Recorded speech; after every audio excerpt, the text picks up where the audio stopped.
Ajit, as you know, there's an election due to take place very shortly in India, and all the parties are bending over backwards to convince voters to vote for them. They're going to be offering a lot of free stuff according to their manifestos. Can you give us a quick breakdown of what the parties are offering and why they're doing it? Well, basically the elections, Kal, they're going to take place in Punjab. Mm-hmm. They're going to take place in Uttar Pradesh, which is one of the biggest states and most popular states in India. Now, this culture of freebies, parties offering freebies, has suddenly come in, and it began with the Aam Aadmi Party in Delhi. Okay. When the Aam Aadmi Party was not in power and it was just a party, they came up with a manifesto which said that we are going to give free electricity, free power, water, and half a dozen other things. They made a lot of promises. Did they keep them? They have kept them to a certain extent, but it's tricky, The Samajwadi Party 5 years ago did it in the last assembly elections in Uttar Pradesh in 2012. They came up with a party manifesto which said that we will distribute free laptops to deserving students. Okay. Which they did when they came to power. They said we will give unemployment allowance to every youth, but they had a rider attached to it when they came to power. Okay. They said that this person should not have a particular income, this, that, whatever, and it was subject to a maximum limit of 3,500 rupees or for every 3 months or something like that. Now, apart from that, the fact is that the culture of freebies is appealing somehow to the masses of India, especially the rural population, who for some reason wants to get something free.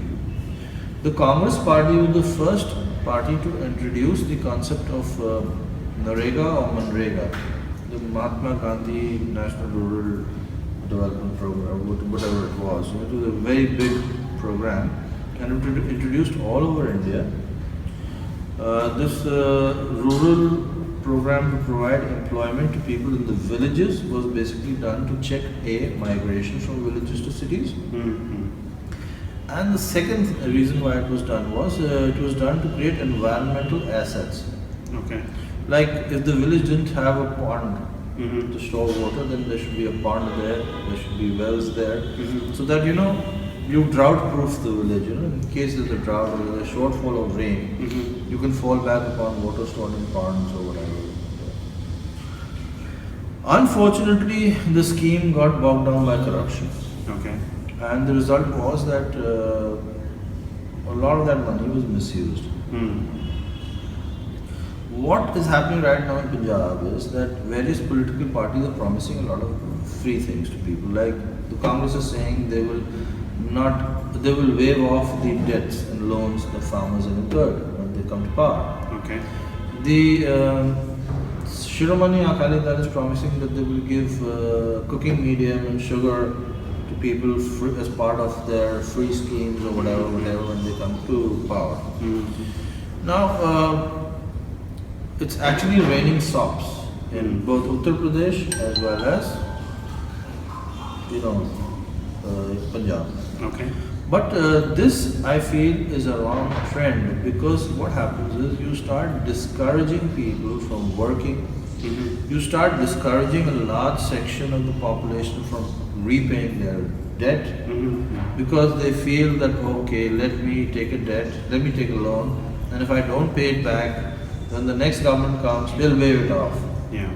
In the process, you damage the banks, you damage the economy, and you do long-term real damage to the people who are actually voting for you also. And you make them dependent on you, for handouts. Yeah. So this culture of handouts, in fact, this is where the Election Commission should come in and say, please do not promise these things in your manifesto. How can they get away with it legally? I mean, is it that the politicians are so corrupt that they will not pass a check and balance like this? Well, as of now, if you see, the Election Commission has not come up to say to any party, whether it was the Samajwadi Party saying I'm going to get free laptops, or it's the Shiromani Akali Dal saying that I'm going to give you cooking medium and sugar, or the Congress saying I'm going to waive off your debt.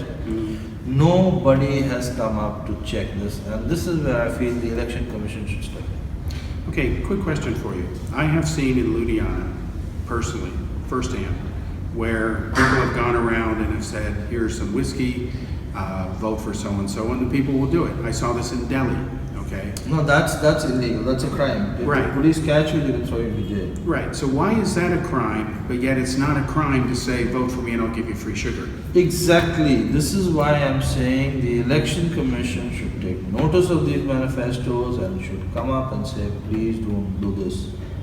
Well, it's... And there should be a system, where the central government should intervene and say that no state government will be allowed to increase these SOPs like this. Yeah, because it's essentially a bribe. Otherwise, the other alternative is nationalize everything, put it into the hands of the state, Right. declare it a communist state Yeah, I or a understand. communist country, Right. and then let everybody a certain amount of fixed money, whether they work or they don't work. Yeah, I Let understand. work be pleasure for people who want to work. And let the indolent also get paid. Yeah. Because eventually you're destroying the entire system by robbing Peter to pay Paul.